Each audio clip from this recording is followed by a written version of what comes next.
Hello viewers, आप देखना शुरू कर चुके हैं इस यूट्यूब चैनल का video tutorial series Amazon web services AWS। इस चैनल पर हम डिफरेंट डिफरेंट टाइप्स के नॉलेज ट्रांसफर्स करते हैं और इस वीडियो ट्यूटोरियल सीरीज में मैं आपको AWS से रिलेटेड इंफॉर्मेशन नॉलेज ट्रांसफर्स करता हूं। इस चैनल को आप सब्सक्राइब कर लीजिए और बेल आइकन प्रेस कर दीजिए ताकि आपको जो भी अपकमिंग नॉलेज ट्रांसफर्स हैं, अपकमिंग जो ट्यूटोरियल वीडियोस हैं, वो उसका अलर्ट्स और नोटिफिकेशन आपको मिल सके। अभी हम इस वीडियो ट्यूटोरियल में मैं आपको एक इम्पॉर्टेंट प्रॉब्लम्स के बारे में इंट्रोड्यूस कर रहा हूँ। प्रॉब्लम क्या है? अभी तक जो इंडिविजुअल डेवलपर्स हैं, जो छोटी छोटी एप्लीकेशन बनाकर स्टैंड अलोन सर्वर बनाकर उसको क्लाइंट्स को डिलीवर करते हैं, तो मेन प्रॉब्लम क्या आती है कि भाई हम अभी एक VPS ले रहे हैं जिसपे हम एक ही सर्वर पे, एक सिंगल VPS पे या एक ही इंस्टेंस पे, हम कह सकते हैं कि AWS के एक ही इंस्टेंस पे हम उसी पे वेब सर्वर भी डाल रहे हैं, वेब डॉट सर्वर भी डाल रहे हैं, उसी पे हम डेटाबेस सर्वर भी इंस्टॉल कर रहे हैं। वेब सर्वर इंस्टॉल कर रहे हैं तो मैनेजमेंट के लिए हम उस पर सॉलिड CP भी उसी पे चला रहे हैं।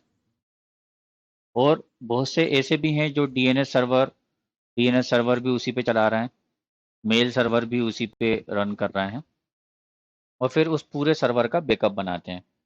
प्रॉब्लम इज डैट कि मान लीजिए कि हमारा किसी किसी एक वेबसाइट पे अटैक आ रहा है या किसी तरह का हमारा सर्वर में कोई प्रॉब्लम आने लगी या एरर आने लगी, होगा क्या? हमारा ये डेटाबेस का एक्सेस भी स्टॉप होगा। कहीं ना कहीं हमारा ये सर्वर हैंग होने की वजह से डेटाबेस भी हम प्रॉपर्ली एक्सेस नहीं कर पाएंगे। और जो मान लीजिए कि आप उस पर कोई डेवलपर ऐसा है जो उस पर कई सारी एप्लीकेशंस चला रहा है, मल्टीपल क्लाइंट्स की एप्लीकेशंस चला रहा है, तो बाकी क्लाइंट्स के वेबसाइट्स पे भी इफेक्ट आएगा। हम क्या करेंगे? सॉल्यूशन इज डेट, हम इसमें क्या करेंगे, हम सारी चीज़ों का सर्वर अलग अलग करेंगे। मीन्स सबसे पहले हम डेटाबेस सर्वर को अलग करते हैं। डेटाबेस सर्वर को हम क्रिएट करेंगे RDS के अंदर, रिलेशनल डेटाबेस सर्विसेज। AWS की एक सर्विसेज है रिलेशनल डेटाबेस सर्विसेज, ये आपको सभी क्लाउड में मिल जाएगा, माइक्रोसॉफ्ट में भी है, गूगल क्लाउड में भी है। रिलेशनल डेटाबेस सर्विस में हम क्या करेंगे, पर्टिकुलर डेटाबेस को हम उठाकर अलग जगह पर, अलग इंस्टेंस पे रिलोकेट करेंगे। होगा क्या कि अगर हमारे वेब सर्वर में कोई एरर आ रही है, कोई किसी तरह की परेशानी आ रही है, तो हमारे बाकी क्लाइंट्स की application as it is execute होती रहेंगी या हमारा ये सर्वर ही क्रैश कर गया, हमारा ये पूरा सर्वर ही क्रैश कर गया, तब के केस में क्या होगा कि हमारे पास हमारा डेटाबेस सेव्ड है, हम इमीडिएट कोई नया सर्वर इमीडिएट इंस्टॉल करके 15 से 20 मिनट के अंदर इस RDS से कनेक्ट करके हम उसको दोबारा चालू कर लेंगे। इलास्टिक आईपी का कंसेप्ट होता है, तो हम उधर पुराने वाले सर्वर से इलास्टिक आईपी को रिलीज करेंगे और उस इलास्टिक आईपी को इधर एसोसिएट कर लेंगे। तो हमारा क्या होगा, हमारी जो क्लाइंट्स की वेबसाइट्स हैं उसका प्रॉपरली अप टाइम आ जाएगा। दूसरा इसका सबसे बड़ा बेनिफिट ये है, हमारा मान लीजिए कि हमने एक ही पे 4 कोर का हमने कोई सर्वर CPU लिया हुआ है, 4 vCPU का, और उस पर हमने 8 GB रैम ले ली है।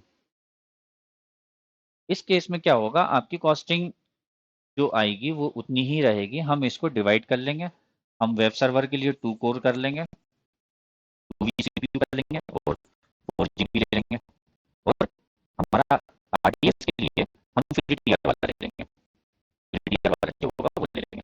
तो हमारा ये कहीं ना कहीं कॉस्ट इफेक्टिव भी है और इससे हमारी परफॉर्मेंस भी इंक्रीज हो जाएगी। हम रिसोर्सेज का प्रॉपरली यूटिलाइजेशन कर ले लेंगे, और क्योंकि अलग अलग सिस्टम है, अलग अलग इंस्टेंस है, तो दोनों के केस में, अलग अलग इंस्टेंस के केस में हर एक को इंडिपेंडेंटली चलने के लिए डेडिकेटेड रिसोर्सेज अवेलेबल होंगे। इस केस में क्या होगा, आपकी जो एप्लीकेशंस की जो स्पीड अप है वो बढ़ जाएगी। आपका वेब सर्वर का अलग स्नैपशॉट्स बनेंगे, अलग बैकअप बनेगा, RDS का अलग स्नैपशॉट्स बनेंगे, अलग बैकअप बनेगा। फ्री टीयर जो है हमारा 750 आवर्स फ्री टीयर जो है RDS का फ्री है, जो कि फर्स्ट ईयर तक रहता है, उसके बाद बिलेबल है। बट एज कम्पेयर टू दोनों को अगर हम इस पुराने स्टैंड अलोन पेटेंट पे चलाएं, चाहे हम उसको डिवाइड करके चलाएं, दोनों पेटेंट में हमारी कॉस्टिंग बहुत स्लाइटली ही इंक्रीज होगी, बहुत ज़्यादा डिफरेंस नहीं आएगा। बैकअप और स्नैपशॉट्स का थोड़ा बहुत इंक्रीज होता है, बट इससे हमारी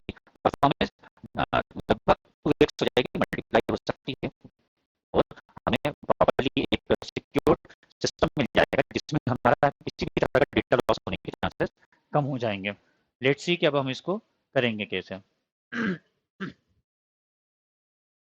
स्क्रीन पे देखिए, आप अपना AWS कंसोल लॉगिन कर लीजिए।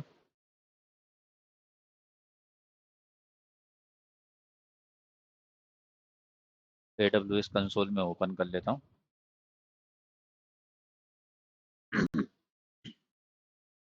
इंपॉर्टेंट्स क्या है, इंपॉर्टेंट्स पे आप ध्यान दीजिए, जो जो भी इंपॉर्टेंट्स हैं।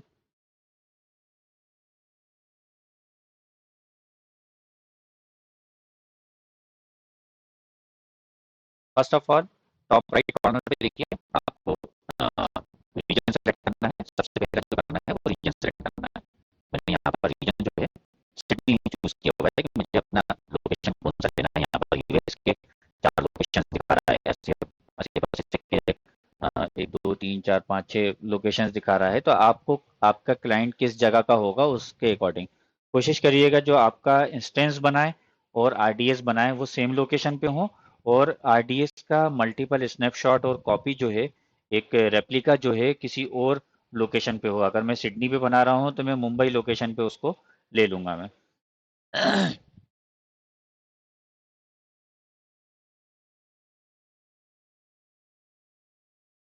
ये मैंने लोकेशन चूज करके, पहले हम जो करेंगे वो EC2 लॉन्च करेंगे,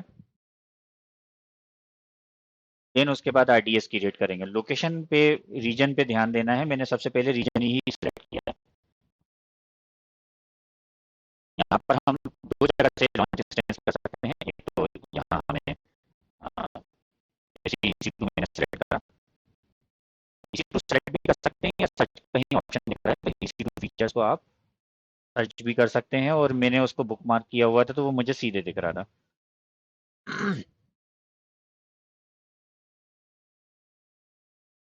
देन उसके बाद अभी यहाँ पर एक भी इंस्टेंसेस रनिंग में नहीं है, तो मैं यहाँ से लॉन्च इंस्टेंस से भी कर सकता हूँ या इंस्टेंसेस में जाके भी लॉन्च इंस्टेंस कर सकता हूँ।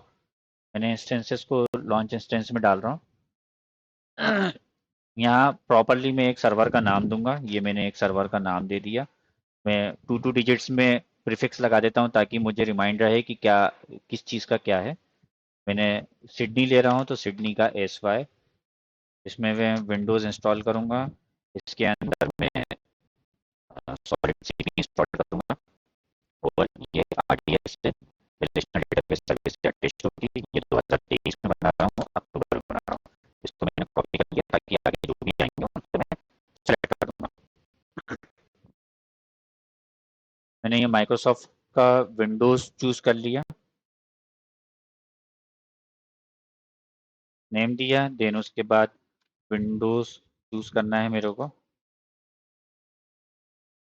मैंने यहाँ पर विंडोज़ 2022 बेस लिया है। नेक्स्ट उसके बाद इंस्टेंस टाइप पूछेगा, इंस्टेंस टाइप।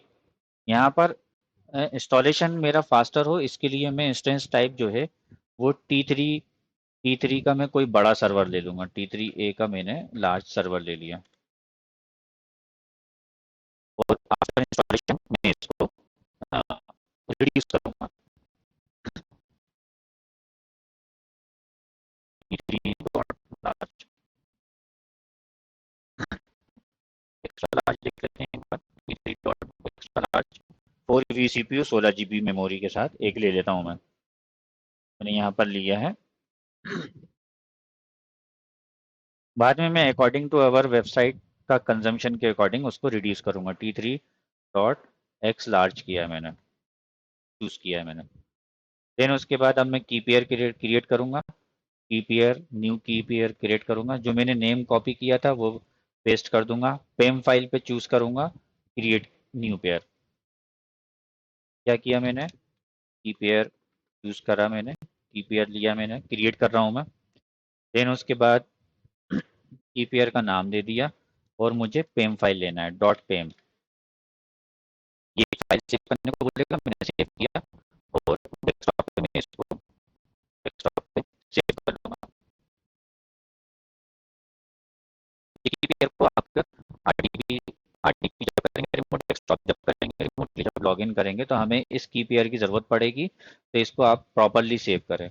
नेटवर्क सेटिंग में आया, नेटवर्क सेटिंग में मैं इसको क्रिएट सिक्योरिटी ग्रुप करने को बोल रहा है। मैं डिफ़ॉल्ट भी चूज़ कर सकता हूँ, क्रिएट भी कर सकता हूँ। तो डिफ़ॉल्ट में डिफ़ॉल्ट वाला वीपीसी चूज़ कर लिया। इसका बाद में मैं सिक्योरिटी ग्रुप पे डिफाइन करना मैं आपको बताऊंगा मैं। नेक्स्ट, 30 GB जो हमारा स्टोरेज है वो फ्री फ्री मिलता है, फ्री टीयर एलिजिबल है इसके अंदर, वो हम 30 GB का ही उसमें ले लेंगे। एडवांस डिटेल में जाकर आपको टर्मिनेशन प्रोटेक्शन चूज करना है। यहाँ पर मैंने सिक्योरिटी ग्रुप लिया, तो देन उसके बाद स्टोरेज मैंने लिया, देन उसके बाद एडवांस डिटेल में मुझे टर्मिनेशन प्रोटेक्शन लेना है।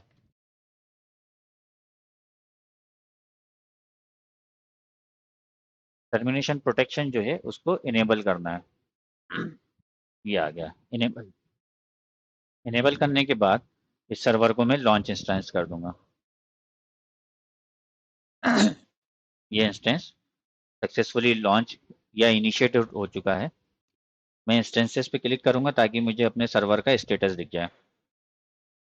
रनिंग स्टेटस पे आ गया, बट अभी स्टेटस चेक में इनिशियलाइजिंग दिखा रहा है टिल। अब वंस अगेन हम न्यू टैब में आरडीएस को ओपन कर लेते हैं। आरडीएस ओपन करने के दो तरीके हैं, या तो मैं सर्च पर आरडीएस कर लूंगा, सर्विसेज में सर्विसेज बटन पे क्लिक करके सर्च कर लूंगा, या सर्च बॉक्स पे आरडीएस लिख के सर्च कर लूंगा। यहाँ पर एक क्रिएट डेटाबेस क्रिएट करना शुरू करते हैं हम। क्रिएट डेटाबेस में हमें स्टैंडर्ड क्रिएट लेना है, ना ही इजी क्रिएट। क्या क्या किया मैंने, आरडीएस सर्विस को चूज करना है, सर्च करना है, देन उसके बाद स्टैंडर्ड स्टैंडर्ड क्रिएट लेना है। देन इंजन ऑप्शन के अंदर आपको एमएस एसक्यूएल सर्वर लेना है। इंजन के अंदर ऑप्शन के अंदर एमएस एसक्यूएल सर्वर आपको ऑप्शन दिखाएगा, वो लेना है। डेटाबेस मैनेजमेंट टाइप में अमेजॉन आरडीएस ही लेना है। एडिशन में एसक्यूएल सर्वर एक्सप्रेस एडिशन ही आपको चूज करना है।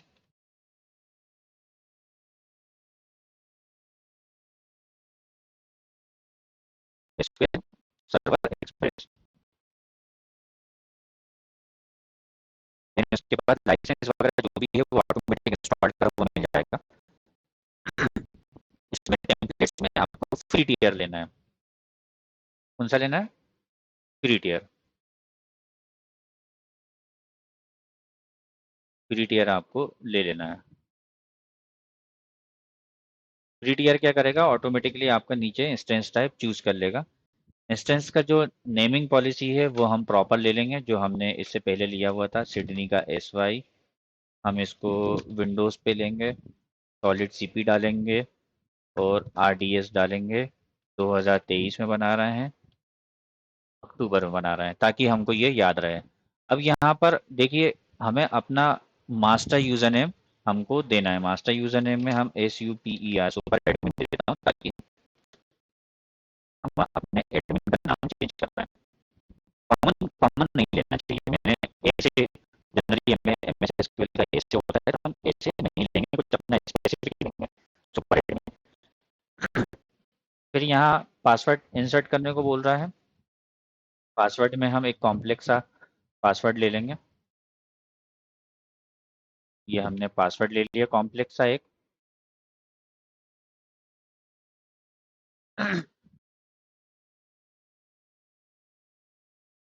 इस पासवर्ड को मैं एक जगह नोट कर रहा हूँ मैं, ताकि हमें जब हम इस पे काम स्टार्ट करें तो हमको कोई चीज़ ढूंढना ना पड़े। तो इस पासवर्ड को मैंने नोट कर लिया। अभी और भी कई सारी चीज़ें हैं जो हम नोट करेंगे। ये देखिए, instance configuration automatic T3 micro आ गया, क्योंकि ये हमारा फ्री टियर में है। नेक्स्ट उसके बाद 20 GB स्टोरेज जो है वो हमारा स्टोरेज जो है फ्री है। 20 GB स्टोरेज हमारा फ्री है, हम ये वाला स्टोरेज सेलेक्ट कर लेंगे।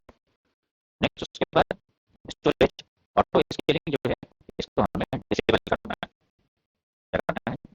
ऑटो स्केलिंग को ऑटो स्केलिंग ढूंढना है आपको और इसको डिसेबल करना है। ये ऐसा इसलिए ये क्या करेगा, जब आपका डेटाबेस फुल होने लगेगा तो अपने आप को ऑटो स्केल कर लेगा, खुद ब खुद स्टोरेज का साइज बढ़ा लेगा और फिर मंथ एंड पे उसका बिल दे देगा। बट हमें, क्योंकि हमें पता चलना चाहिए कि स्टोरेज फुल हो गया, फिर हम अपने अकॉर्डिंग उसको स्टोरेज को बढ़ा लेंगे, और आपकी एप्लीकेशन इस लेवल की है, आपका क्लाइंट अच्छा पे कर रहा है, तो हम इसको इनेबल ऑटो स्टोरेज पे ही लेके जाएंगे। नेक्स्ट पे आ रहा है कनेक्टिविटी। कनेक्टिविटी में हम अपना connect to an EC2 compute resources को हम चूज करेंगे।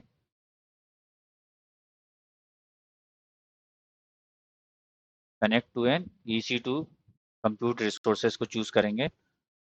इंस्टेंसेस में, सेलेक्ट इंस्टेंसेस में हम अपना जो नेमिंग वाला इंस्टेंसेस है उसको सेलेक्ट कर लेंगे, जो भी हमने अभी इंस्टेंस क्रिएट करा है उसको सेलेक्ट कर लेंगे। After database is created you can't change it's VPC, मतलब जो हमारा सर्वर का VPC था वही सेम VPC हमने ले लिया, RDS के लिए ले लिया। DB सबनेट में ऑटोमेटिक RDS सेटअप कर देंगे, हमें इसमें ज़्यादा चूज़ नहीं करना। यहाँ पर एक ऑप्शन आ रहा है पब्लिक एक्सेस, इसको बाद में हम इसको पब्लिक एक्सेस को यस करना पड़ेगा after security group creation. Choose existing में हम डिफॉल्ट वाला जो भी है या ऑटोमेटिक में हम दे देंगे, वो ऑटोमेटिक उसको क्रिएट कर देगा। दो तरह का हमें क्रिएट करना होता है। VPC सिक्योरिटी ग्रुप फायरवॉल में चूज एग्जिस्टिंग में जो हमारा डिफॉल्ट वाला है वही हम चूज कर लेंगे। हमारा सर्टिफिकेट अथॉरिटी जो ऑप्शनल आ रहा है ये डिफॉल्ट ही रहने देंगे, इसमें हमें कुछ नहीं करना। एडिशनल कॉन्फ़िगरेशन में डेटाबेस का पोर्ट है ये आप चेंज भी कर सकते हैं, हम अभी डिफॉल्ट वाला ही 1433 ले रहे हैं। माइक्रोसॉफ्ट एसक्यूएल सर्वर ऑथेंटिकेशन में कुछ भी नहीं करना। मॉनिटरिंग में 7 डेज का जो आपकी मॉनिटरिंग है वो फ्री है, आपने इसमें कोई भी अगर कोई गड़बड़ी होती है तो आपको इमीडिएट AWS की तरफ से अलर्ट आ जाता है। एडिशनल कॉन्फ़िगरेशन में इनहेंस्ड मॉनिटरिंग हमको नहीं लेना, ये चार्जेबल होता है। एडिशनल कॉन्फ़िगरेशन में पैरामीटर ग्रुप टाइम जोन, हम टाइम जोन चूज़ कर सकते हैं। जैसे हमने भले ही हम सर्वर बना रहे हैं सिडनी में, बट अगर हमें IST चाहिए, कोई टाइम जोन चाहिए तो हम यहाँ पर ले सकते हैं, जैसे मैं इंडियन टाइम जोन ले रहा हूँ। कोलेशन, कोलेशन जो है आप अपने अकॉर्डिंग ले सकते हैं। इंफॉर्मेशन में मैं जैसे जो भी आपका कोलेशन जो आप लेना चाह रहे हैं। इनेबल ऑटोमेटिक बैकअप में मैं यहाँ पर बैकअप चूज़ कर लेता हूँ पहले से ही कि भाई मुझे 3 डेज़ का चाहिए, 4 डेज़ का चाहिए, तो मैंने यहाँ पर 3 डेज़ का ले लिया। बैकअप विंडो से चूज़ कर सकते हैं, ज़रूरी नहीं है। जो टैग है जो हमने ऊपर नेमिंग ली हुई है उसको कॉपी पेस्ट कर दें। ये वाला ऑप्शन है backup replication, enable backup replication, but मैं चाहता हूँ कि मेरा सिडनी से डेटाबेस चले, EC2 मेरा सिडनी से चले, बट बैकअप जो हमारा एक रेप्लिका जो है किसी और डेटा सेंटर में हमारा बन जाए। तो डेस्टिनेशन में मैंने यहाँ पर एशिया पैसिफिक मुंबई चूज़ कर लेता हूँ, या सिंगापुर ही ले लेता हूँ मैं। कितना डेज का आपको पीरियड रखना है वो चूज़ कर लेता हूँ, इधर भी मैं 7 डेज ले लेता हूँ मैं। रिसोर्स नेम देने की ज़रूरत नहीं है। एरर लॉग हम ले भी सकते हैं। Enable auto minor version upgrade, मतलब माइनर से भी चेंजेस हो तो उस चीज़ को अपग्रेड कर दे, ये ज़रूरी नहीं है। इनेबल डिलीट प्रोटेक्शन आपको रखना है, ऐसा इसलिए क्योंकि जब आप इसको डिलीट करें तो वो आपको वार्निंग देती कि भाई आपने इसको प्रोटेक्शन लगाए रखा हुआ है, तो पहले डिलीट करने से पहले हमें उसको प्रोटेक्शन को हटाना पड़ेगा, लेकिन उसके बाद हम उसको डिलीट कर पाएंगे। यहाँ पर देखिए 750 आवर्स RDS सिंगल, ये हमारा क्रिएट हो गया इंस्टेंस, 20 GB क्रिएट हो गया, स्नैपशॉट पर 20 GB क्रिएट हो गया। अब हम इसको डेटाबेस क्रिएट पे लगा देंगे, क्रिएट डेटाबेस।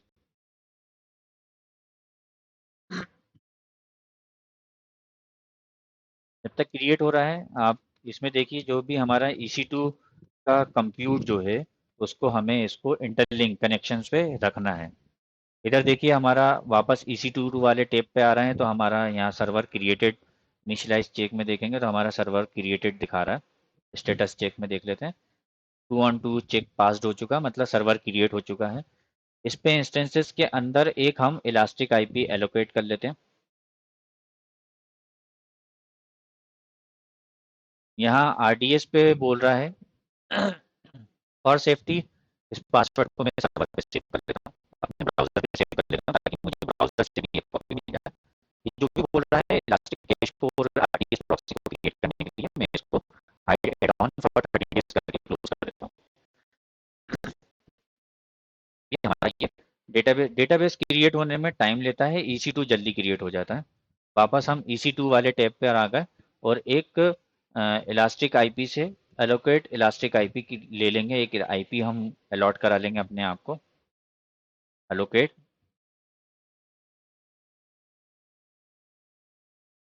जो भी आईपी हमको क्रिएट होके मिलेगी, इसको एक्शंस में जाकर एसोसिएट इलास्टिक आईपी एड्रेस को हम EC2 अपने EC2 से उसको एसोसिएट कर लेंगे।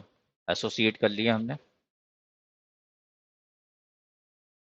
तो हमारे EC2 को जो है एक आईपी एड्रेस मिल गया है। इसी आईपी एड्रेस से हम इसको लॉगिन करेंगे। जब तक हमारा डेटाबेस क्रिएट हो रहा है, ये डेटाबेस का टैब है, वही हमारा EC2 का टैब है। जब तक क्रिएट हो रहा है तब तक हम इसको कनेक्शन और इसका सर्वर एडमिनिस्ट्रेटर का यूजर नेम पासवर्ड फेच कर लेते हैं। हमने अपने इंस्टेंसेस वाले लिंक पर आए, देन उसके बाद EC2 को हमने चेक बॉक्स करा और कनेक्ट बटन पे क्लिक कर दिया। कनेक्ट पे हम जाएंगे, RDP पे जाएंगे, RDP वाले टैब पे क्लिक करेंगे, कनेक्ट यूजिंग RDP क्लाइंट कर देंगे। अब यहाँ पर हमको चाहिए गेट पासवर्ड, इसका पासवर्ड चाहिए, हम पासवर्ड का गेट करेंगे। जो हमने सिक्योरिटी की पेयर जो हमने लॉगिन डाउनलोड किया था, उस की पेयर को हम यहाँ पर देंगे। जैसे देखिए यहाँ पर 2 दिख रहे हैं, तो हम कंफ्यूज नहीं होंगे। हमने नेमिंग जो दी है वो सिडनी वाली दी है, सिडनी वाली को हम अपलोड कर देंगे। डिक्रिप्ट पासवर्ड करेंगे तो हमको हमारा पासवर्ड मिल जाएगा। हमें क्या क्या कॉपी करना है, सबसे पहले पब्लिक DNS को कॉपी करके नोटपैड में नोट कर लेंगे। पब्लिक DNS हमने कॉपी कर लिया। उसके बाद हमारा यूजर नेम हमने कॉपी किया, यूजर नेम कॉपी करके पेस्ट कर देंगे। उसके बाद हमको अपना पासवर्ड कॉपी किया, अपना पासवर्ड हम कॉपी करके पेस्ट कर देंगे। AWS का हम पहले ही, RDS का हम पहले ही नोट कर चुके हैं। RDS का लेकिन अभी अब है जो पब्लिक DNS है, जो हमको एंड क्लाइंट जो होता है वो हमें अभी कॉपी करना बाकी है। ये हमारा कॉपी हो गया। डाउनलोड रिमोट डेस्कटॉप फाइल को डाउनलोड कर लेंगे और डेस्कटॉप पे हम इसको सेव कर लेते हैं। यह हमारा RDP डाउनलोड हो गया, हमको पासवर्ड मिल गया है। इधर हमारा डेटाबेस क्रिएटिंग अभी चल ही रहा है। वापस हम अपने RDP पे आ जाते हैं। अब इस RDP को हम ओपन करेंगे। रिमोट डेस्कटॉप कनेक्शन को बोलेगा, ये वाली वार्निंग देगा, तो ये don't ask me again connection to this server करके कनेक्ट कर देंगे। जब तक कनेक्शन इन प्रोग्रेस है, वापस हम इंस्टेंस पे जाएंगे और हम अपनी आईपी को नोट कर लेंगे। क्योंकि हमने आईपी अभी अलॉट की है ना, प्लास्टिक आईपी अलॉट की है, उस आईपी को हम कॉपी करके अपने नोटपैड में पेस्ट कर लेंगे।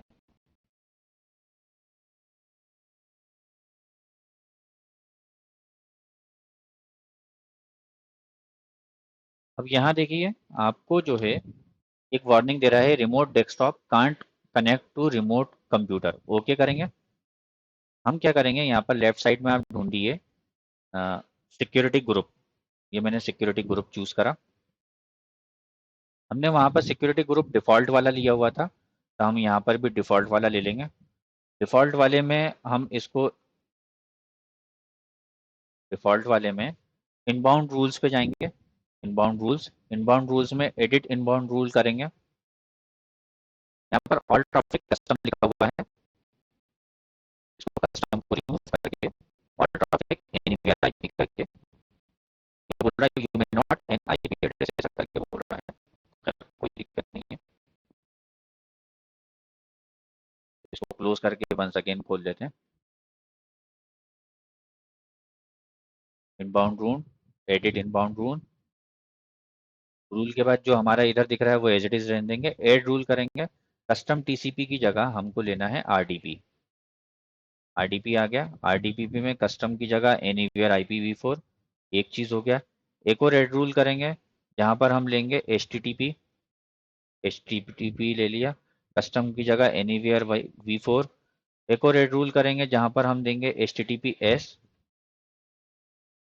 HTTPS ये दे दिया, एनीवेयर IPv4। देन एक और एड रूल करेंगे, RTP दे दिया, HTTP दे दिया, HTTPS दे दिया, बस सफिशिएंट है।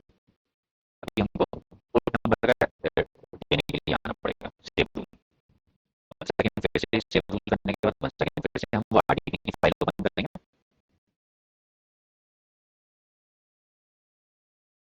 तो हमसे पासवर्ड पूछेगा, पासवर्ड हम ऑलरेडी कॉपी कर चुके हैं। उसको कॉपी करके नोटपैड पे जो नोट किया है वो पेस्ट करके रिमेंबर मी, ओके, हमारा यहाँ आरटीपी का सर्वर लॉगिन होना शुरू हो जाएगा। यहाँ पर फिर से don't ask me again connection to this computer करके यस कर देंगे, ये हमारा आरटीपी होना शुरू हो जाएगा।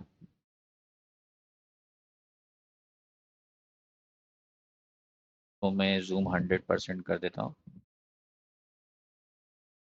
Smart sizing.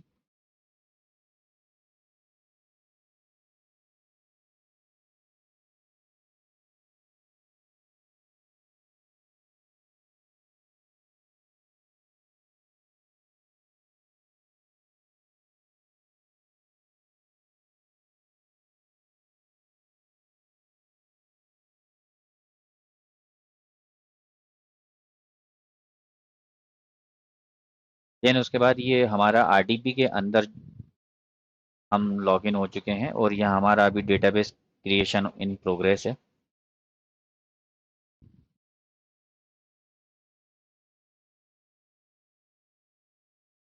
डेटाबेस अभी तक क्रिएट नहीं हुआ है, होने दीजिए।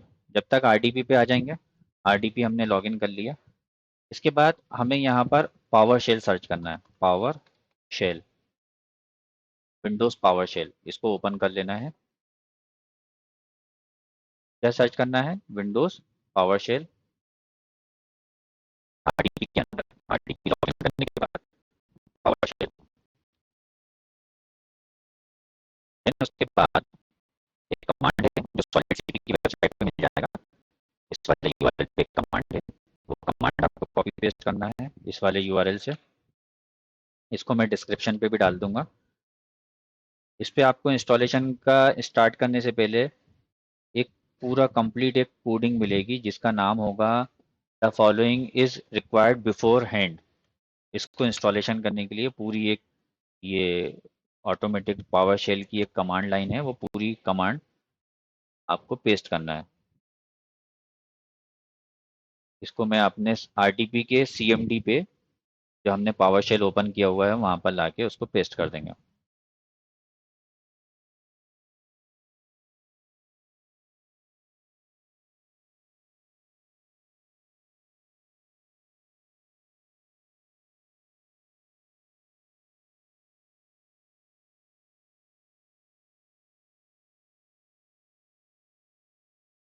ये आरटीपी है और ये हमारा फीचर डेटाबेस, हमारा डेटाबेस क्रिएशन भी कंप्लीट हो चुका है।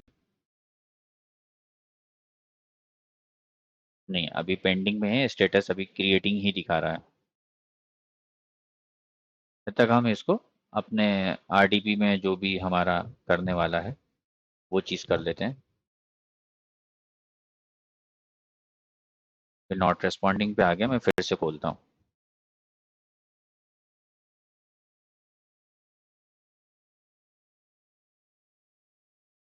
कॉपी, वो जो सॉलिड सीपी पे दिख रहा है वो हमने उसको ले लिया, ये हमारा कमांड, और एंटर कर देंगे तो इस पे बिफोर सॉलिड सीपी इंस्टॉलेशन ये हमारा एक डॉटनेट फ्रेमवर्क है, आईएस वगैरह है, एचटीटीपी लॉगिन है, लाइब्रेरीज है, उसको इंस्टॉलेशन स्टार्ट कर देगा। इधर हमारा आरटीपी इंस्टॉलेशन चल रहा है, इधर हमारा अभी डेटाबेस क्रिएशन यहाँ पर दिखा रहा है। देखिए डेटाबेस क्रिएशन पे सक्सेसफुली क्रिएटेड डेटाबेस दिखाना उसने शुरू कर दिया, हमारा डेटाबेस क्रिएटेड हो चुका है। आरडीपी पे अब हम इस डेटाबेस के साथ सॉलिड सीपी इंस्टॉलेशन करना शुरू करेंगे। जो पावर शेल का इंस्टॉलेशन है वो इंस्टॉलेशन अभी चल रहा है, 24% हो चुका है।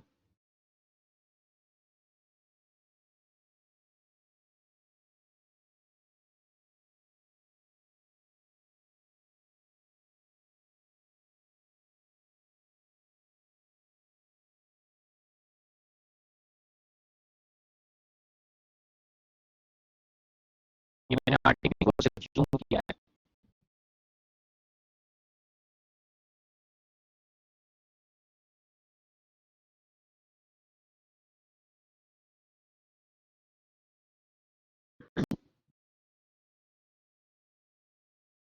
अभी हम आरडीपी पे जब तक ये इंस्टॉलेशन चल रहा है एक काम और कर लेते हैं। जो हमारा आरडीएस क्रिएटेड है उसको हमें चूज़ करना है।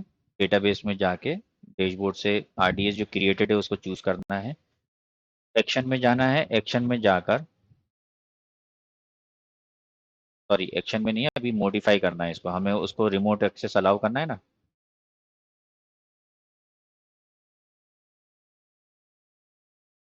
मॉडिफाई वाला आना चाहिए क्योंकि अभी वो बेकिंग बेकिंग अप कर रहा है, अभी हमारा मॉडिफाई नहीं होगा, अभी एक बैकअप बना रहा है वो। ये स्टेटस में दिख रहा है बेकिंग अप। हमें इसको मॉडिफाई करके रिमोट डेस्कटॉप अलाउ करना है उसको।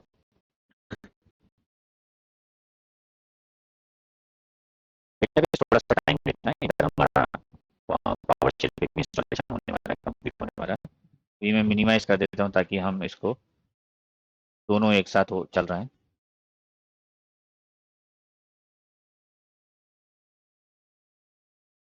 इन केस अगर आप क्रेडेंशियल्स नहीं नोट कर पाए हैं तो ये ऊपर एक दिखा रहा है व्यू कनेक्शन डिटेल, इससे आप अपना क्रेडेंशियल नोट कर सकते हैं। एंड पॉइंट को भी मैंने एक बार और 1 सेकेंड कॉपी पेस्ट कर लेता हूँ।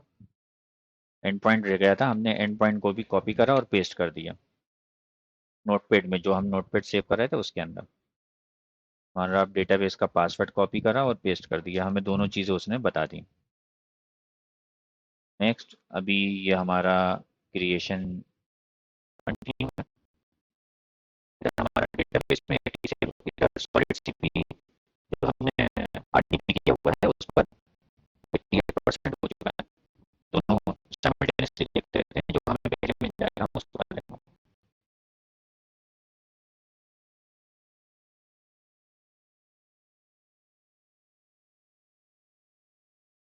इधर देखिए हमारा पावर शेल वाला काम कंप्लीट हो गया, तो हम इसी पे कंटिन्यू करते हैं। ये पावर शेल को हम मिनिमाइज कर देंगे। अब हमें माइक्रोसॉफ्ट एज जो नीचे दिख रहा है उसको ओपन करना है। एज में ये फालतू की चीज़ें बोलेगा, स्टार्ट विदाउट योर डेटा में कर देता हूँ सिंक करने को। Bring over your data, confirm and continue, continue without data, make start browsing. ये हमारा ब्राउज़र ओपन हो गया। वंस अगेन एक यूआरएल है, आपको सॉलिड सीपी का डाउनलोड करना शुरू करना है। यूआरएल आपको आपको नोट में दे देता हूँ। ये यूआरएल आप ओपन कर देंगे। यूआरएल को मैं ओपन कर लेता हूँ। इसमें जो लेफ्ट हैंड साइड पे इंस्टॉलर वर्जन 1.4.8 दिख रहा है, डाउनलोड सॉलिड सीपी, इसको डाउनलोड पे क्लिक कर देता हूँ। ये डाउनलोड होना शुरू हो जाएगा। डाउनलोड होने के बाद आपका जो फायरवॉल है विंडोज़ का वो कुछ वार्निंग देगा, तो मुझे उसमें ट्रिपल डॉट से मैंने उसको कीप कर दिया है, शो मोर पे कीप एनीवे, ताकि वो रहे, नहीं तो फायरवॉल उसको ब्लॉक करके डिलीट कर देगा। उस फाइल को मैंने ओपन करा, पीछे से मैं ब्राउज़र को चाहूँ तो क्लोज कर सकता हूँ। ये अभी जो इंस्टॉल्ड हुआ है ये इंस्टॉलर इंस्टॉल्ड हुआ है। अब हम इंस्टॉलर को ओपन करेंगे। अभी हमारा डेटाबेस भी देख लेते हैं।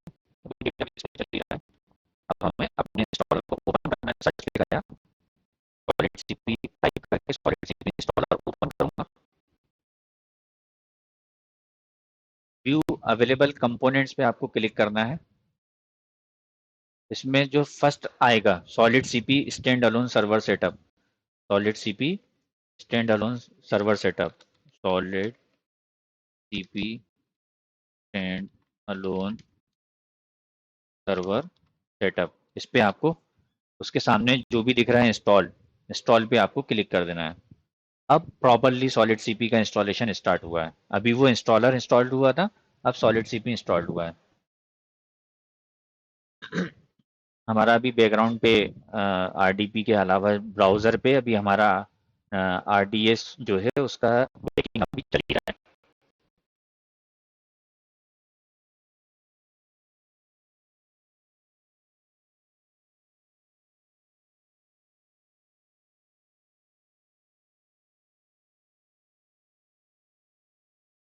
मैं आरडीपी को जूम करके देख लेता हूँ।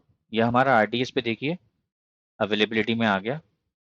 मॉडिफाई पे हमें अपना डेटाबेस चूज़ करके मॉडिफाई करना है। कहाँ पर?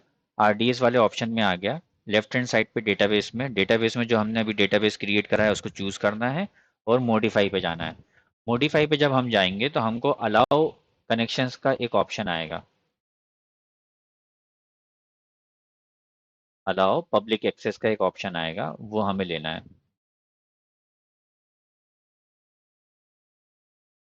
सेटिंग देख ली हमने, auto generate password, confirm password, instance setting, storage, auto scaling, disable connectivity वाले ऑप्शन में एडिशनल कॉन्फ़िगरेशन में पब्लिकली एक्सेसिबल आपको चूज करना है। सेटिंग में पॉइंट कनेक्टिविटी वाला जो टैब आएगा उसमें पब्लिकली एक्सेसिबल करना है उसको। तो आपका जो रिमोट इसका आरडीएस का जो कनेक्शन है, डेटाबेस का कनेक्शन है, आप उसको एसक्यूएल सर्वर मैनेजमेंट स्टूडियो पे इजीली कर पाएंगे। अब ये पूछ रहा है कि व्हेन टू अप्लाई मॉडिफिकेशन, भाई अभी हम कुछ भी नहीं कर रहे हैं तो अप्लाई इमीडिएटली। इसमें ये कॉन्फ़िगरेशन करने के बाद सर्वर को रीस्टार्ट करता है, एसक्यूएल सर्वर को रीस्टार्ट करता है। और इधर हमारा अभी इंस्टॉलेशन चल रहा है। अब हमें आरडीएस में कुछ भी नहीं करना।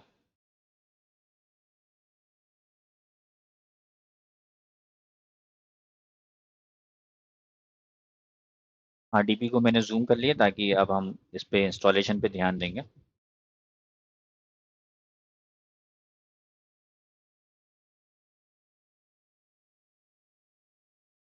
ताकि अभी हमने आरडीएस पे रिमोट एक्सेस को इनेबल करने के लिए अलाउ पब्लिकली वाला ऑप्शन चूज किया हमने, अलाउ पब्लिकली।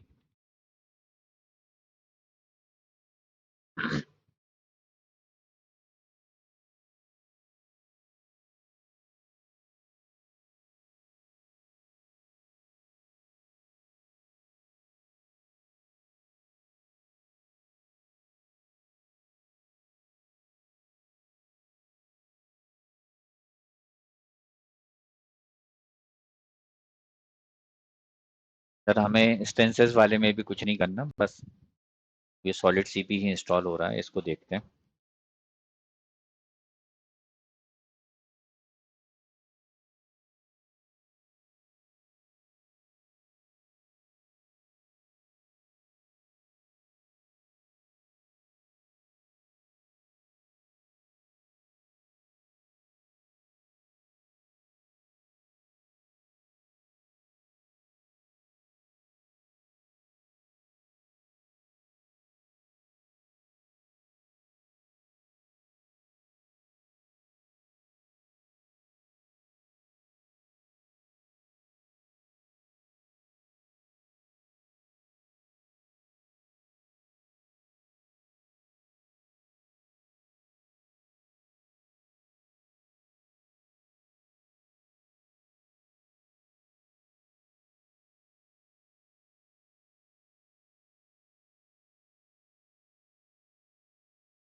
हमारा जो सेटअप की डाउनलोडिंग है वो कंप्लीट हो चुकी है।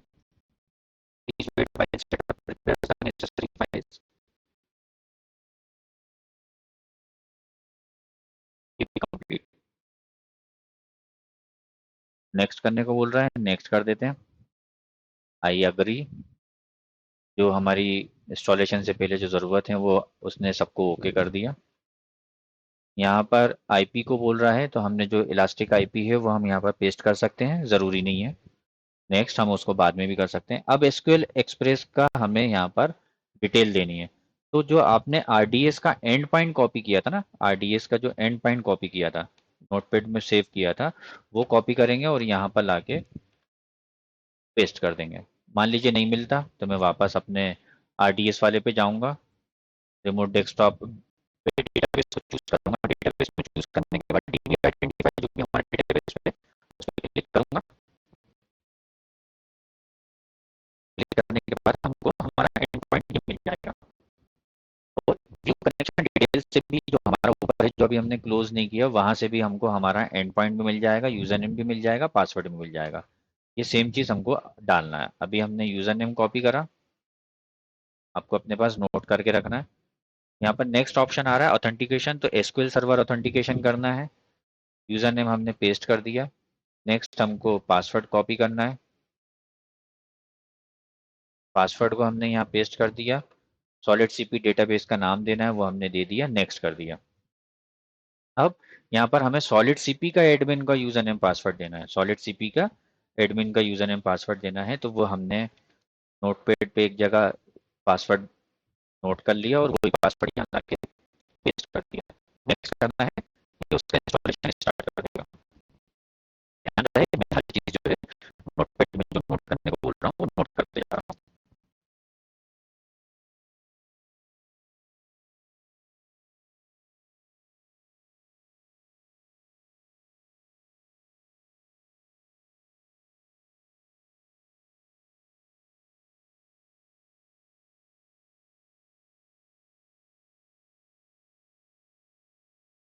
जब तक एक इंस्टॉलेशन हो रहा है, आपको एक चीज़ और कॉन्फ़िगर करना है। आपको आरडीएस वाला टैब खुला हुआ है, इसको मैं क्लोज कर देता हूँ।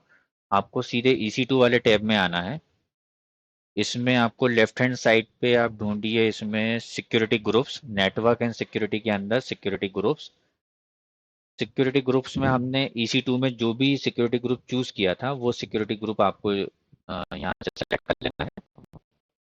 डिफॉल्ट वाला, हमने डिफॉल्ट वाला हमारा सेलेक्टेड है, डिफॉल्ट वाला सेलेक्ट कर लेना है। लेकिन उसके बाद इसमें इनबाउंड में आना है, इनबाउंड वाले ऑप्शन में आना है। थोड़ा छोटा कर देता हूँ।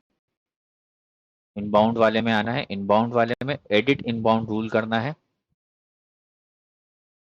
इसके अंदर लास्ट में आके एक एड रूल करना है, जिसमें कस्टम टीसीपी होगा। पोर्ट नंबर आपको देना है 9001, ये सॉलिड सीपी का पोर्ट नंबर है। एनीवेयर IPv4 करके आपको इसको सेव रूल कर देना है। इसके बाद आपने जो इसकी इलास्टिक आईपी है, जो भी इलास्टिक आईपी है उसको कॉपी करना है। ये इलास्टिक आईपी मैंने कॉपी कर लिया। इधर न्यू टैब में ओपन करना है, इलास्टिक आईपी पेस्ट करना है, :9001 जो हमने सॉलिड सीपी का पोर्ट नंबर अभी सिक्योरिटी ग्रुप में ऐड किया है, वो नोट करके यहाँ पर अभी अभी एंटर नहीं करना है, क्योंकि हमारा इंस्टॉलेशन चल रहा है। आरटीपी में वापस आरटीपी पे आकर हम अपना इंस्टॉलेशन देख रहे हैं।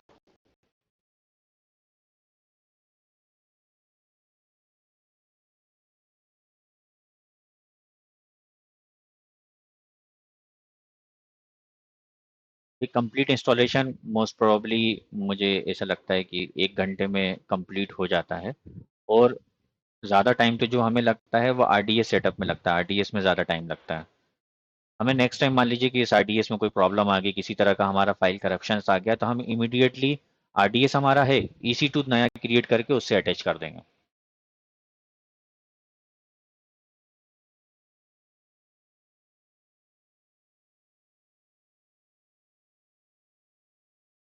डेटाबेस क्रिएट कर रहा है सॉलिड सीपी का।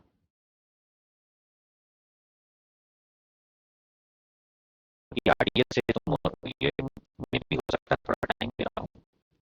हमें इसमें आरडीपी के अंदर SQL server management studio install करने की जरूरत नहीं है। हमारा जो हम इसको रिमोटली लॉगिन करके देख सकते हैं। जब तक इंस्टॉलेशन हो रहा है, मैं अब आपको एसक्यूएल सर्वर पे लॉगिन करना बता रहा हूँ, मैनेजमेंट स्टूडियो पे लॉगिन करना है। आप अपना SQL server management studio open कर लीजिए।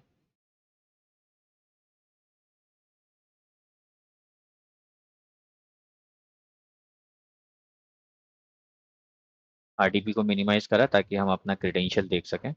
वापस आरडीएस वाले पे आया, व्यू कनेक्शन डिटेल मैंने ओपन कर लिया। इधर हमारा मैनेजमेंट स्टूडियो ओपन हो रहा है।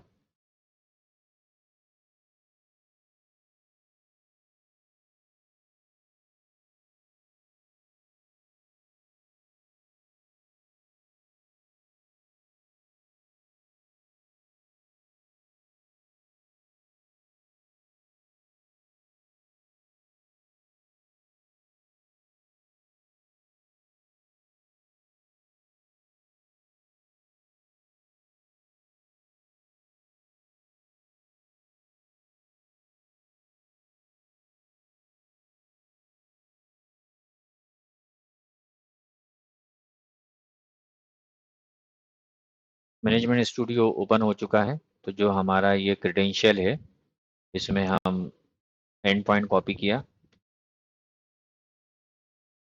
एंड पॉइंट कॉपी किया और सर्वर नेम में पेस्ट कर दिया। ये देखिए सर्वर नेम में पेस्ट कर दिया। देन उसके बाद एसक्यूएल सर्वर ऑथेंटिकेशन करना है। इधर मैंने सुपर एडमिन कॉपी किया यूज़र नेम में। हमने ए से नहीं लिया है, सुपर एडमिन लिया है। पासवर्ड कॉपी किया और पासवर्ड को लाके यहाँ पेस्ट कर दिया, रिमेंबर पासवर्ड कर दिया ताकि मुझे नेक्स्ट टाइम ना डालना पड़े, कनेक्ट कर दिया।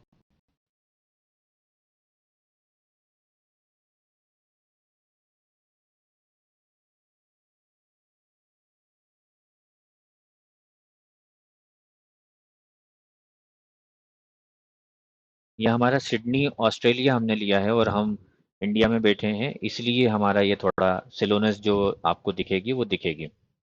आप सेम चीज़ अगर मुंबई में करते तो बहुत फास्टर होती। इसने कनेक्शन अभी अलाउ नहीं करा। एक बार देख लेते हैं। वापस आरडीएस पे जाएंगे। आरडीएस का हमें कुछ नहीं करना, हमने इसको किससे कनेक्ट किया है, EC2। EC2 पे हम वापस जाएंगे, सिक्योरिटी ग्रुप्स के अंदर जाएंगे। सिक्योरिटी ग्रुप में देखिए EC2 to RDS, RDS to EC2 जो डिफॉल्ट वाला है, इसके वापस से इनबाउंड वाले में एडिट इनबाउंड करेंगे। यहाँ पर हमें एक और एड रूल करना है, एमएस एसक्यूएल चूज करना है। एमएस एसक्यूएल एसक्यूएल चूज करना है। पोर्ट नंबर 1433 आ जाएगा। इसमें एनीवेयर IPv4 करना है और इसको सेव कर देना है। अब वापस वंस अगेन हम फिर से कनेक्शन करेंगे। अब हमारा कनेक्शन होना चाहिए।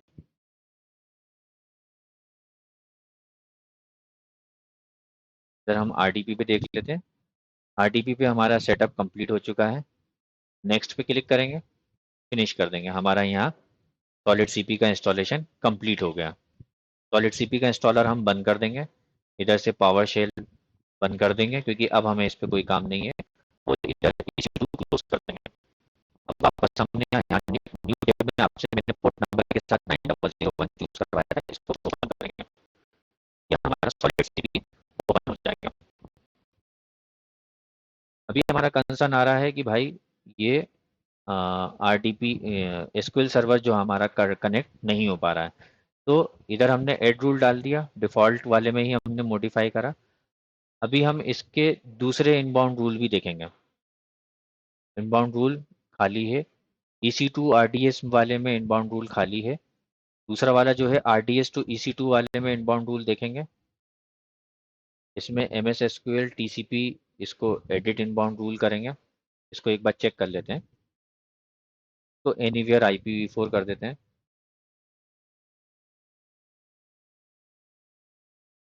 ये इसको एक्सेप्ट नहीं कर रहा है, फिर इसको ओपन करते हैं।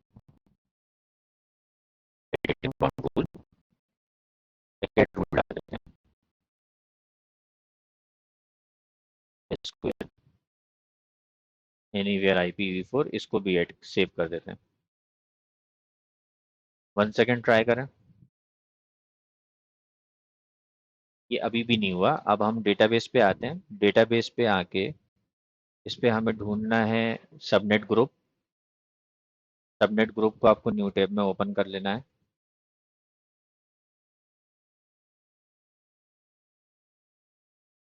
इस पे एक VPC आ रहा है, सिलेक्ट होगा ना, इस VPC को ओपन करना है।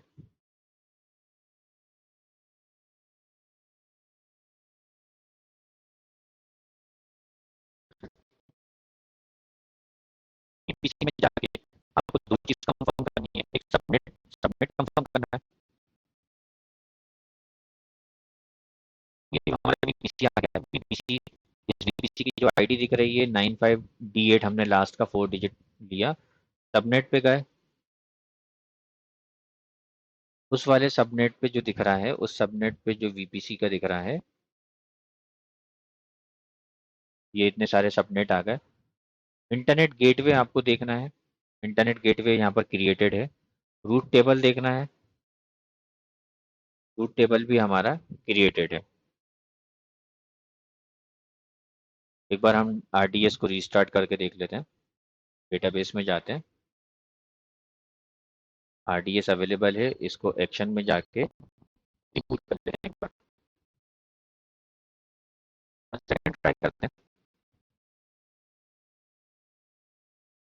हमारा सॉलिड सीपी इंस्टॉल हो चुका है।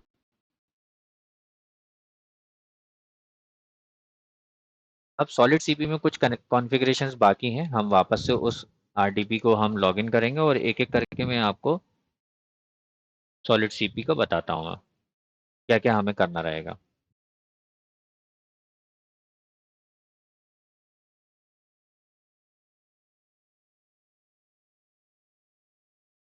यहाँ पर हमारा आरडीपी जब लॉगिन हो जाए देन उसके बाद आप यहाँ सर्च करिए आई आई एस।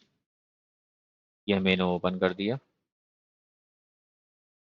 मैक्सिमाइज ने लेफ्ट हैंड साइड पे स्टार्ट पेज के नीचे जो भी आपका अमेज़न दिख रहा है उस पर क्लिक करिए। उसके बाद आपको एप्लीकेशन टूल पे जाना है। एप्लीकेशन टूल के अंदर सॉलिड सीपी के देखिए 3 टूल दिख रहे हैं आपको। हर एक टूल पे जाना है। इस हर एक टूल एक पहला मैंने चूज़ करा, इसके राइट हैंड साइड पे एडवांस सेटिंग पे जाना है। एडवांस सेटिंग के अंदर ऑलवेज रनिंग करना है। स्टार्ट मोड जो है इसको ऑलवेज रनिंग करना है, ऑलवेज रनिंग। देन उसके बाद आइडल टाइम आउट ढूंढना है आपको। आइडल टाइम आउट मिनट में 20 लिखा होगा, उसको 0 कर देना है। उसके बाद सेट रेगुलर टाइम इंटरवल आपको ढूंढना है। सबसे लास्ट में दिख रहा है मेरे को सेट, ये दिख रहा है रेगुलर टाइम इंटरवल, यहाँ पर लिखा होगा 1740 लिखा हुआ है, इसको मुझे 0 कर देना है। ओके, फिर नेक्स्ट चूज करना है। एडवांस सेटिंग, स्टार्ट मोड में ऑन डिमांड लिखा हुआ होगा उसको always running. Idle time out minute में लिखा होगा 20, उसको 0 कर देना है। लास्ट में आएंगे रेगुलर टाइम इंटरवल मिनट 1740 लिखा होगा, उसको 0 कर देना है, ओके कर देना है। नेक्स्ट सॉलिड सीपी, अगला जो ऑप्शन बचा हुआ है सॉलिड सीपी के 3 पूल दिख रहे हैं, तीनों पे करना है। नेक्स्ट जाना है। स्टार्ट मोड पे ऑन डिमांड की जगह always running. Idle time out minute की जगह 20 लिखा हुआ है, उसकी जगह 0 कर देना है। रेगुलर टाइम इंटरवल आपको ढूंढना है और रेगुलर टाइम 1740 लिखा होगा, उसको भी 0 कर देना है, ओके कर देना है। देन उसके बाद आपको साइट्स वाले ऑप्शंस पे जाना है।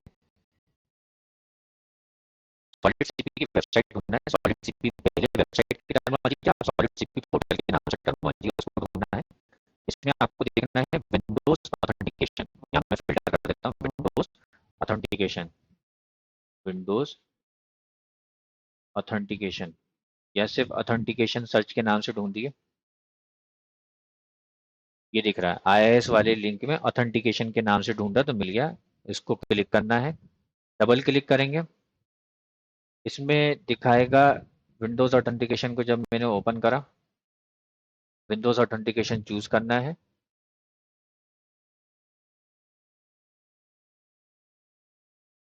ये अगर इनेबल्ड है तो इसको डिसेबल्ड कर देना है। डिसेबल्ड करके वापस लेफ्ट हैंड साइड से सॉलिड सीपी पोर्टल चूज करना है। इसमें मशीन की ढूंढना है आपको।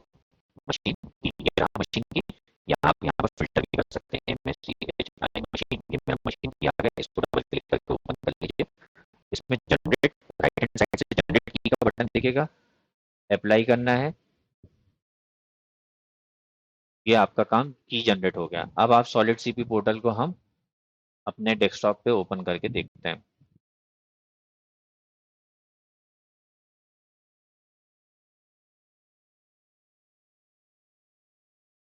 ये रिबूट अभी कंप्लीट नहीं हुआ, सॉलिड सीपी देख लें फिर उसको रिबूट करते हैं। रिबूट कंफर्म, ये हमने आरडीएस को रिबूट कंफर्मेशन पे दे दिया। अभी रिबूट हो रहा है तो अभी सॉलिड सीपी भी ओपन नहीं होगा। और ये मीन टाइम में अपना ये नोटपैड सेव कर लेता हूँ।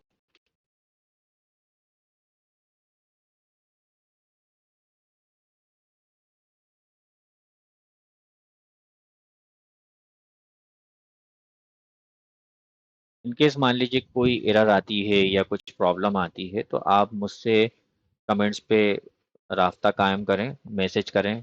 कमेंट्स पे आप मुझे बताएं, मैं आप मुझसे कांटेक्ट करें तो मैं आपको एनी डेस्क पे लेके आपकी कुछ प्रॉब्लम आ रही होगी तो मैं आपको वहाँ पर बता दूंगा। अभी मैं वापस नोटपैड पे जाता हूँ तो जो मैंने ड्यूरिंग इंस्टॉलेशन जो यूज़र नेम पासवर्ड दिया था वो सर्वर एडमिन का वो मैं दूंगा। सॉलिड सीपी के इंस्टॉलेशन के टाइम पे एक पासवर्ड पूछा था एडमिन का, वो दूंगा। यूजर नेम नहीं पूछता, आपने डिफाइन कर दिया। यूजर नेम सर्वर एडमिन होता है या एडमिन होता है। पासवर्ड से पूछता है, पासवर्ड जो दिया था वो लेके रिमूव कर दिया, लॉगिन कर दिया। अब हमारा, हम इसको सेव कर लेते हैं टेम्परेरी। ये हमारा सॉलिड सीपी लॉगिन हो गया। हमारा आरटीएस जो है रीस्टार्ट हो गया। वन सेकेंड हम आरडीपी, हम इसको वन सेकेंड हम कनेक्ट करके देखते हैं। कनेक्ट।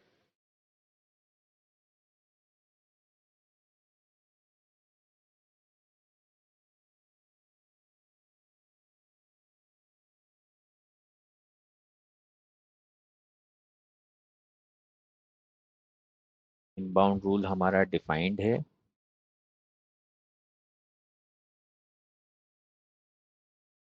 ये हमारा इनबाउंड रूल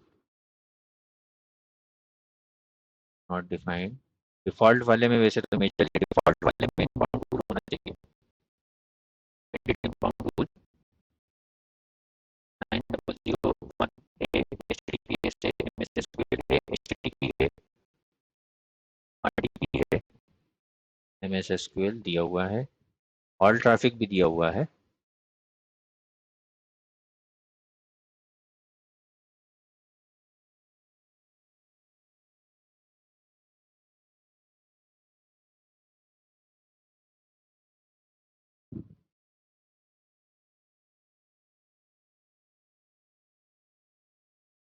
ये हमारा कॉन्फ़िगरेशन एकदम सही है। लेट्स सी अब इसको ये क्या प्रॉब्लम हो रही है।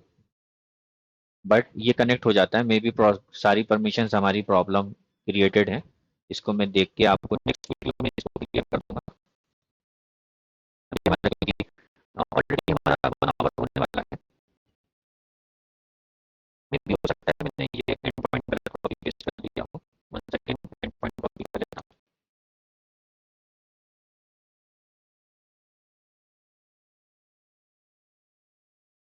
अगर आप कनेक्शन नहीं लेता तो हम आरडीपी पे क्या करेंगे, SQL server management studio install करेंगे। आईएस क्लोज कर देता हूँ।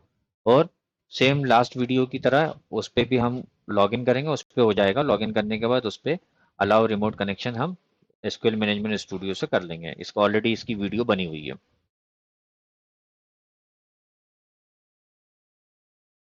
सर, अब इस वीडियो में बस इतना ही। जिन्होंने अभी तक चैनल को सब्सक्राइब नहीं किया वो सब्सक्राइब कर लें और बेल आइकन प्रेस कर दें, ताकि आपको अपकमिंग जो भी नॉलेज ट्रांसफर से जो भी ट्यूटोरियल्स हैं उसका अलर्ट्स आपको मिल सके।